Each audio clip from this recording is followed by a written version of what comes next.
Hello and welcome to the podcast. Our subject this week will hardly come as a surprise. The present BBC crisis is as serious as any as I can remember, involving an organisation that has lost 4 directors general resigning or being sacked in 40 years and 2 chairmen resigning in 20 years. Uneasy lies the head that bears the BBC crown. I want to disentangle some of the complex issues involved with the best qualified person I know who can talk about all aspects of this unholy mess. Richard Ayre was a member of the BBC Trust, the then governing body of the BBC. He was on the Ofcom Content Board and chair of its Broadcast Review Committee. He worked for the BBC as a reporter in Northern Ireland before becoming BBC Home News editor, head of BBC Westminster, controller of editorial policy and deputy chief executive news. He not only knows where the bodies are buried, but also how they got there. Richard Ayre, welcome to the podcast. I want you to imagine this situation. The chairman of the BBC calls you in, you are for the moment an editorial advisor, and says to you, we have got this alleged or claim from the President of the United States threatening all sorts of things if we don't reply and apologise to him, etc., by Friday. What do we do? What do we do, Richard? Get the best lawyers that we've got in-house and out-house too. Establish, first of all, whether the BBC published anything in the state of Florida.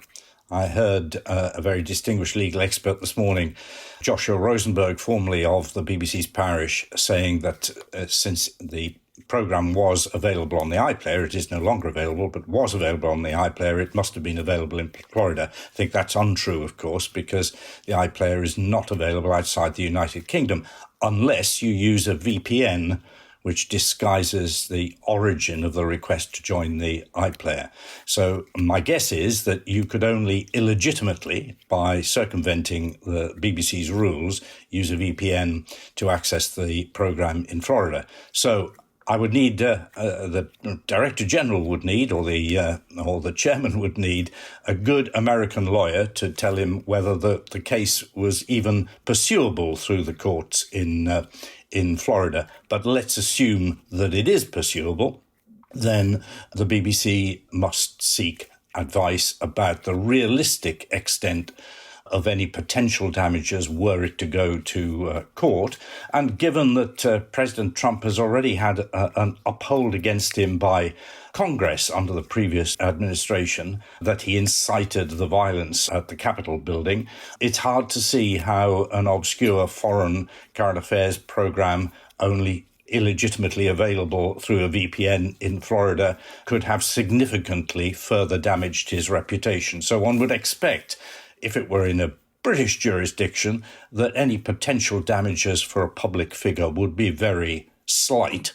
Of course, the American system sometimes comes up with some surprising results. Yeah, and of course, what he could do is he could bar any BBC reporters from the White House. I believe GB News is now operating within the White House. Doubtless he could refuse to give interviews to the BBC, etc., etc. So maybe just a brief note to the President saying we regret the edit, but we have altered the programme, might suffice, and play it in the long grass.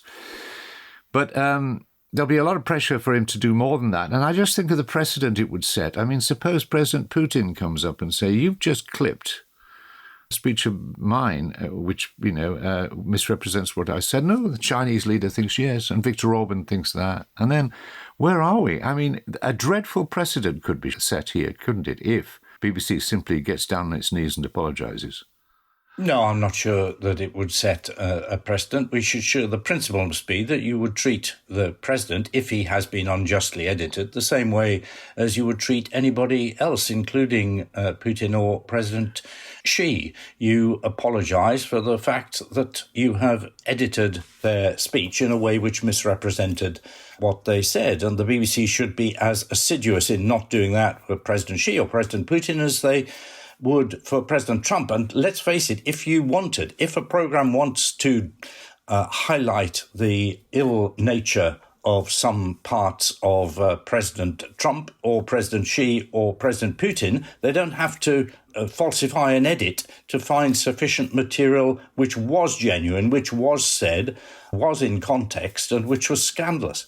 Now, what I sometimes wonder about the nous of people around the present or ex Director General and so on, because one of the things you could do very simply is say, we've apologised. Now, we will take the entire speech that the President made and we will now put it on iPlayer, or we'll put it on BBC4, and you can watch the entire speech that he made if you want to. And you can make up your own mind. And you have a brief introduction which explains the circumstances of the day and run the speech. And people can look at it. I mean, there's a rewriting of history going on here, isn't there? As you say, the House of Representatives and the Senate agreed that the President had tried to mount what they called a self-coup.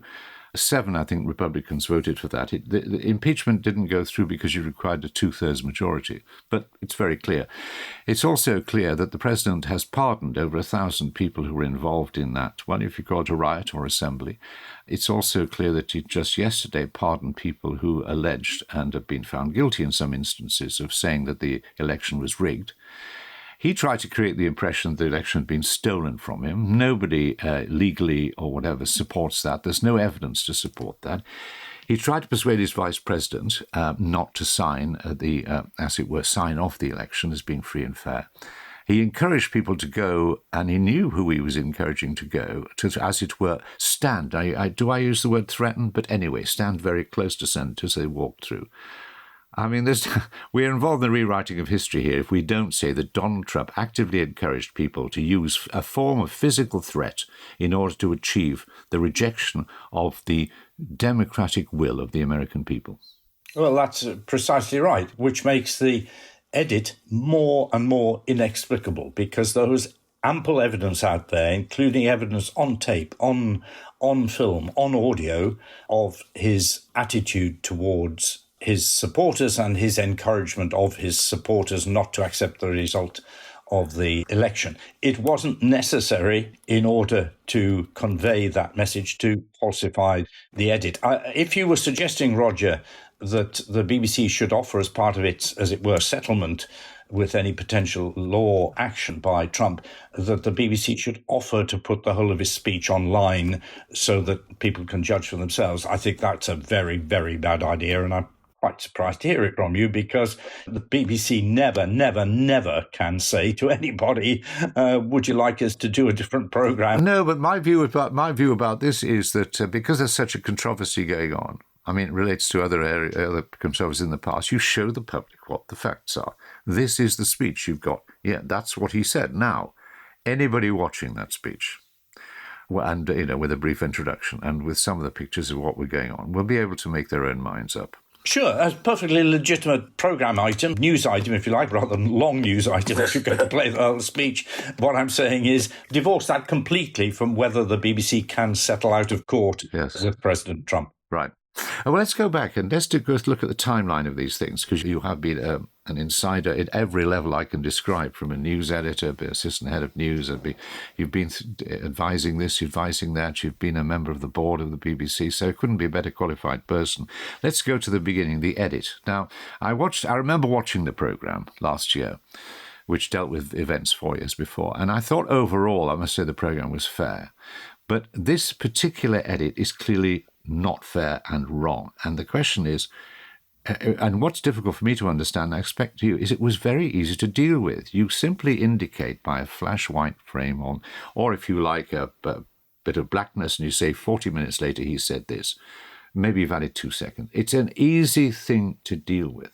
So the allegation by critics of the BBC, this is a deliberate attempt at misrepresentation. The allegations by others, which I tend to agree, this looks a bit like a cock-up. Have you any view on that? Well, the fact that President Trump later in the speech made that clarion call, which we've seen 1,000 times in many contexts, we must fight, fight, fight, says nothing that lots of politicians don't say. Politicians in this country, in every country in the world, urge their supporters to fight for democracy, to fight for freedom, to fight for lower taxes, to fight for child benefits to be restored. They do not, by and large, mean take out an AK-47. And the fact that the BBC in this case, or the production company in this case, put together the call to march to the Capitol building with then the call to fight, fight, fight, suggested a different context. And there's absolutely no reason to believe, and I'm no supporter of President Trump, there is no reason to believe that when he used those words, fight, fight, fight, he meant physical violence. Well, I take it that's a serious error. As we understand it at the moment, nobody complained at the time. There have been, according to the chairman's letter, 500 complaints subsequently. Nobody appeals at the time, but it is flagged up to this editorial BBC Standards Committee on 2 occasions. The first occasion, I think February, and later is it May. Let's talk, if we like, about that guidelines and the reporting that goes into it. There's a man called David Grossman who is employed, as it were, to troubleshoot and to report to that Standards Committee of things that he finds concerning. And he clearly reported to the committee the concerns about this. Now, if it's as clear-cut as you and I think, what's baffling is that the Standards Committee doesn't take action. But what happens at this meeting is that apparently the news, in the form of the CEO of News and her deputy, defend it. And then the thing is, what? Is there a debate? We don't know, but it slips by. We then come to the second meeting, May or June, I'm not sure, by which time the new chair, Samir Shah, is there. Again, there's a discussion, but there's no apology, and it just seems to be let slip. So there's 2 occasions where the most senior people in the BBC could have taken a decision and didn't. Can we look at that guidelines committee and who was and who is on it? Let's take the second one, because if I understand it, there are 4 people on it. People in attendance from the BBC, 4 key people on it. The chair, now Samir Shah, the Director General, Robbie Gibb, who is a non-executive director on this, and then Deborah Turness, who is the Director of News, and various people in attendance. These 4 people. Pretty vigorous discussions, apparently, but no decision to apologise. Do you find that strange? Well, it's bizarre, and it's covered in one of the less clear parts of Samir Shah's letter to the Select Committee earlier this week. And forgive me if I read it, it'll take 20 seconds, I guess. He says the committee heard from BBC News that the purpose of editing the clip was to convey the message of the speech made by President Trump so that Panorama's audience could better understand how it had been received by President Trump's supporters and what was happening on the ground at that time. And he then goes on to say, this issue was considered and discussed by the committee as part of a wider review of the BBC's US election coverage commissioned by the committee, but it was not handled as a specific programme complaint, because there hadn't been any programme complaints at that time, given that it had not attracted significant audience feedback. So, and the sentence finishes, the point wasn't pursued further at that time. Well, what's extraordinary is that for you, for me, for I think every BBC journalist I've spoken to in the last 48 hours, and there have been a lot of them, seeing this edit for the first time and comparing it to the original material, the speech, everybody agrees it was an inaccurate, unfair edit. And yet, as I understand it, the Director of News, and I think her deputy, continued to defend it until I think the dossier, the Daily Telegraph dossier, is published, which I'd like to pursue, talk a little more, and even after that. And it wasn't until about Thursday, as I understand it last week, that they were prepared to acknowledge it was a mistake. I think on that basis, and it's harsh to say, that's a very, very serious error for which a Director of News probably should resign, shouldn't they? Well, I think that's almost certainly the reason why Deborah Turness did resign, because she had defended this decision post-transmission for a period of months up until, I think, very recently. So that's why she had to go. It doesn't, I think, explain entirely why the Director General had to resign. Deborah said in her resignation letter that the buck stops with me. Well, clearly it didn't, because the DG was resigning simultaneously, but we'll come separately to why he might have left.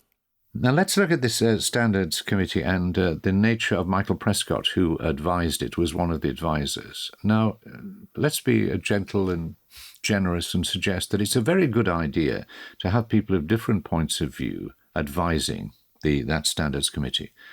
And this man, Michael Prescott, he former journalist, Sunday Times, some connections with the Conservative government and elsewhere, is on that editorials committee, together with Robbie Gibb, who we know worked for is very open, was a Brexiteer, worked for the Prime Minister, one of the previous Prime Ministers, is very clear that he's called himself a dry Conservative, so we know where he comes from.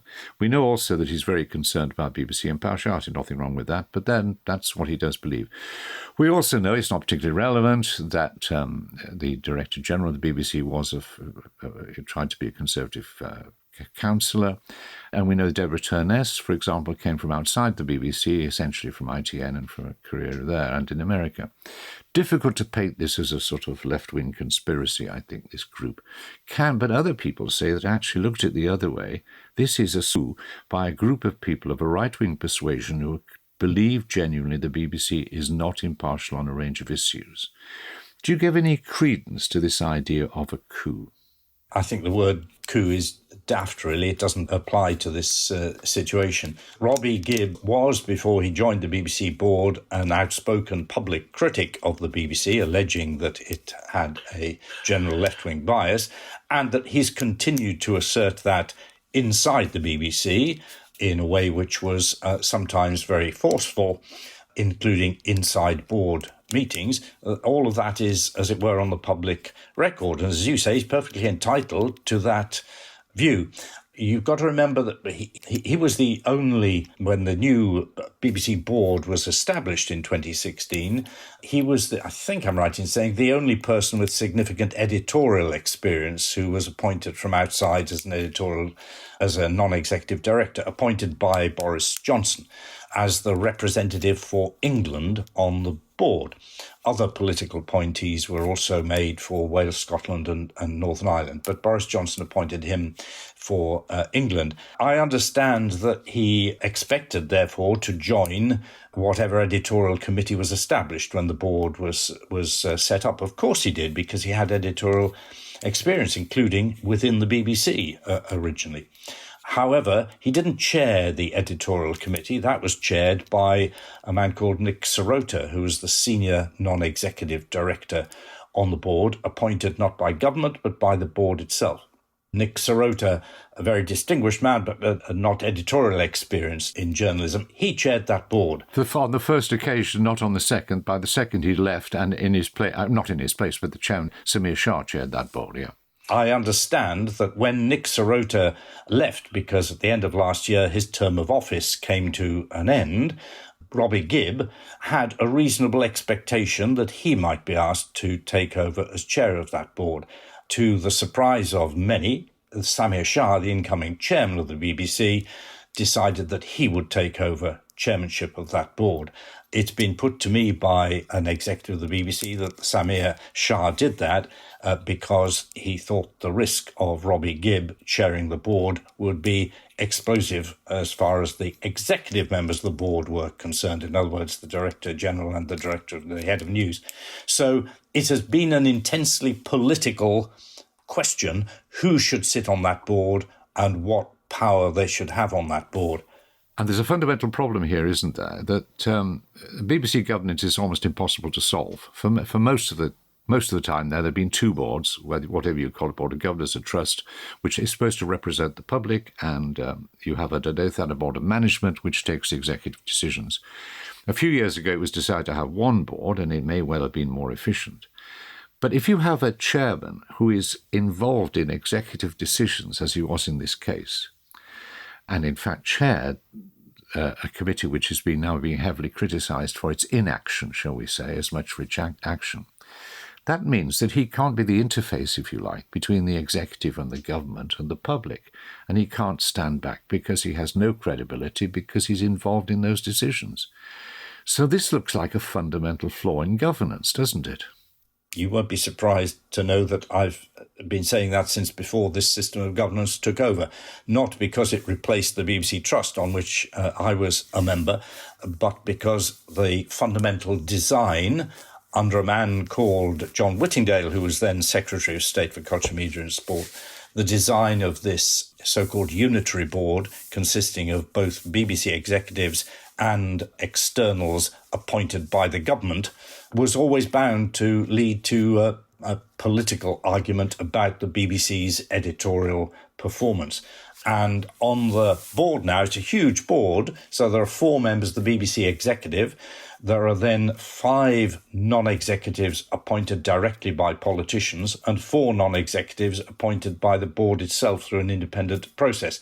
It is a recipe for political argument, particularly when you have some of those, not all, but some of those political appointees are outspoken in their commitment to one party and one ideology rather than another. And interestingly and frighteningly, the same John Whittingdale, no longer leading even a shadow minister, but still a backbencher, the same John Whittingdale is now calling for a review of the BBC's governance system in the next charter. He was responsible for the last one, to increase the editorial ability of the board and to increase the number of outsiders, as he puts it.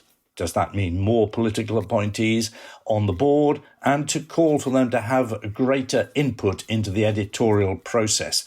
That's really scary. That should scare us all, whatever your politics, because governments will change and the people they appoint to the BBC board will change. That way lies madness. I remember Tony Benn a long time ago proposing this for the Labour Party. There should be a political supervisory board of the BBC. That fortunately was shot down, but that was from the left. Others came from the right. Just briefly before I want to go in the final area, just about the dossier itself. Let's not ask whether it the surprise of the ended up in the Daily Telegraph, an avowed enemy of the BBC. But what about the dossier? Were you impressed and depressed by it, if you like? Both, and remember that it was the BBC board committee itself that commissioned this work. It didn't spring out of an initiative by any external advisor. The BBC commissioned it and then asked external advisors to consider the evidence and report back, and that's what happened. I think it was no surprise to me at all that the independent advisor looking at the evidence suggested that the Arabic service of the World Service was less than, I'll be polite, less than totally impartial in its coverage of Israel. And this has been, frankly, a problem, I suspect, since the 1920s, that the people who run the editorial process of the BBC don't happen to speak Arabic and Hindu and Punjabi and Mandarin and every other language in which the BBC broadcasts, and they rely upon people who are largely natives of those countries or direct descendants of natives of those countries to ensure the editorial impartiality of the language services. I have a bit of experience myself after I left the BBC staff 25 years ago of an incident which suggested at that time that there was lack of impartiality by a BBC-supported service addressing the Middle East. That is something which came to the editorial committee of the board, we now know from Samir Shah's letter, in May this year. They took serious action. They've spent a lot of money, I think. They put in Arabic-speaking, very senior people into the World Service to ensure, whose sole purpose is to ensure that what is being said in Arabic by the BBC complies with the BBC's editorial guidelines. Really important step. What did the board tell us about that? They said nothing. We didn't know that until this letter came out yesterday. It was a good thing they did.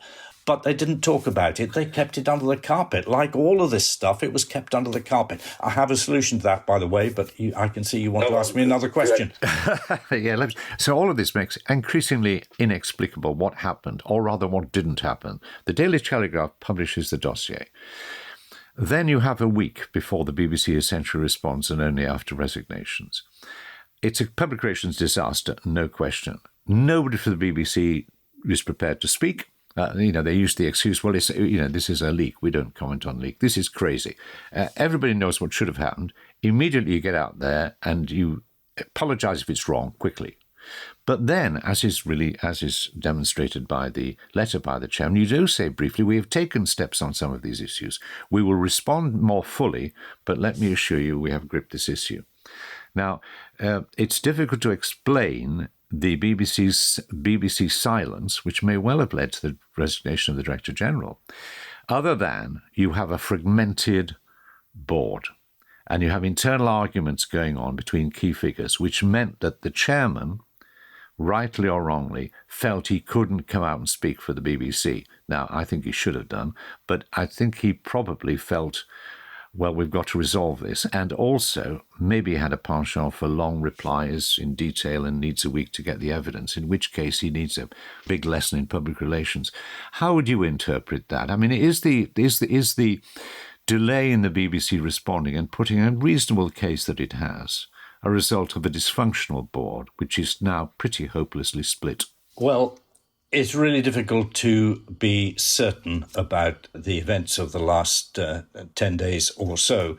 What we do know, I think, is that the Director of News, and we assume therefore the Director General too, was satisfied that once this had all leaked to the Daily Telegraph, it was necessary to make a response about the editing of the Trump speech, and that they should acknowledge that it had been inappropriate. What we don't know is the precise wording that they proposed to use in that public statement, because it was never made public. We suspect, and we probably know, that one of the reasons that the BBC board wouldn't let them put out that statement was that it didn't go far enough in the view of some members of the board. And this is where the question is, how split is the board? How grovelling did some members of the board want the apology to be? How wide-ranging did they want it to be? Did they want it to go beyond the misedit of Trump's speech? And did some members of the board want the BBC to say, yes, we recognise there is an institution-wide problem here? We just don't know. No, but I've heard stories, and again with you we can't be sure. I have heard stories, that's precisely what happened, and that those who are very critical, on this occasion largely from the right, of the BBC saw this both as a crisis and an opportunity. And the net result was a failure of governance in terms of protecting the reputation of the BBC. I think we can agree on that. What are the consequences of all this? I mean, in short terms, in terms of reporting, what I fear is, as I believe happened a little bit in Ireland, is this is such a difficult time, the BBC may withdraw into, on the one hand, on the other hand, too much of that sort of journalism, that the enthusiasm for investigating individual areas will be muted. The BBC will simply then step back a little. That's a real worry about the journalism. Do you share that worry? Theoretically, I share the worry. In practice, the BBC's journalists won't let that happen. I kept being asked in various interviews this week by BBC interviewers and presenters, what does the BBC need to do to restore trust? First of all, we don't know the extent to which this has damaged trust. Logically, you'd think it might have done. I suspect that those 20% or so of the UK population who already say they don't trust the BBC will be reinforced by these events in that belief. And those 60-odd% who say they do trust the BBC will recognise the BBC's made a bloody awful mistake here, but it doesn't alter their long-term trust in the organisation. But I say to people who ask me, what you need to do to restore or maintain trust in the BBC is to go on doing your bloody job with good faith and with a full intention of being impartial. And if you're a journalist working for the BBC, that's not just, you don't apply impartiality just because it's in the rule book. You imply it because that's why you joined the BBC. That's the journalism you want to do. And if you go on doing it, the management isn't going to stop you doing it. They're not even going to want to stop you doing it. And all the rules and regs put in place shouldn't stop you doing it. And it should be said that Panorama has had been on, until this happened, a particularly good run. There have been some really fine investigations. And this is why, for those of us who have past edited and so on, I feel particularly badly about it. Let's just look to the future. Two things, obviously. First, I mean, does this demonstrate the fact that they need to look at governance once? I mean, you could say, hold on a second, Charter Renewal's coming up, the whole argument about the licence fee is coming. The last thing you need is there's some discussion about BBC internal organisation. But before we get to the Charter and so on briefly, will governance have to be looked at again? Well, governance is always looked at every time the Charter is renewed. Of course it is. That's why we've had 3 changes of the system of governance in the last 20 years. I'm sure you'll do a complete podcast on this issue because I could talk about it forever. But of course it needs to be reviewed. And as part of that review, we should consider the whole role of public appointments. But I've been saying this until I'm going crazy for the last 10 years. The public appointment system in Britain is sometimes corrupt, but it's always open to corruption by politicians of whatever party. And the fact is that there is no serious protection of the public appointments system. That the so-called Public Appointments Commissioner, originally set up, 20 years ago, had much of his power stripped from him about 5 years ago. And in effect, ministers are now able to put in place anyone they choose to any public position. And the fairness of the appointments system is really paper thin. The independent appointment system can only give ministers a series of candidates that ministers can choose from, can't put them in order of priority. Having interviewed them all, can't say she is best, he is second best, they are third best. They just have to give a list to ministers. Ministers can then say they don't want to appoint any of them, go back and give me another list. And what's worse, ministers have the power now to insert onto the shortlist people of their own choosing, irrespective of what any independent panel says. It's corrupt. It invites corruption.